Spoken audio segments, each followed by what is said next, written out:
It's June 1st, 1979, in Marion, Ohio.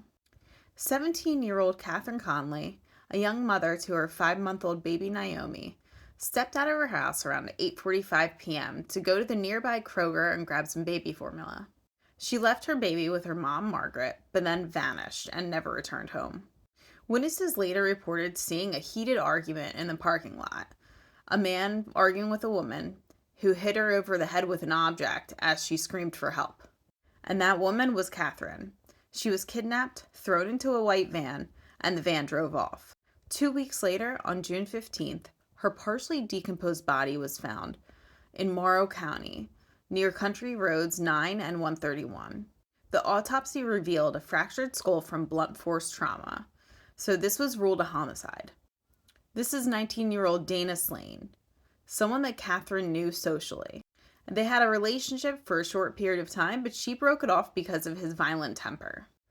Dana Slane had recently just broken his ankle, but he used it as an alibi, and it slowly started to crumble. There was blood on his cast, and the reasoning was inconsistent with his statements, and he also had sold his white van just 11 days after Catherine went missing. They found the white van, and they also found human blood stains on the seats, curtains, and carpet. But it was the 1970s, so testing wasn't that advanced, and they just kind of ruled it as suspicious.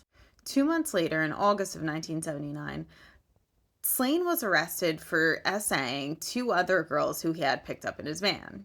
More arrests followed for disorderly conduct and intoxication. In 1982, when Slane was in prison, he wrote a letter to a friend saying that police suspect him for killing that girl, meaning Catherine Conley. The case went cold and the family protested to reopen it, but there had been no new leads. Now you fast forward to 2025, and Morrow County Detective Brandon Newsome reopened the file. There's no new evidence, but he's just putting together the pieces of the puzzle. Between the witnesses, the letter, the blood, the really bad alibi, a grand jury had indicted him for murder on September 25th.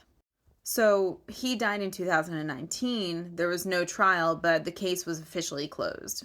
Naomi said that, unfortunately, the people who needed to hear these answers were gone, but it brings resolution and also more questions. And this case is full of questions and information. So if you want to hear a deep dive into the murder of Catherine Conley, leave a comment below.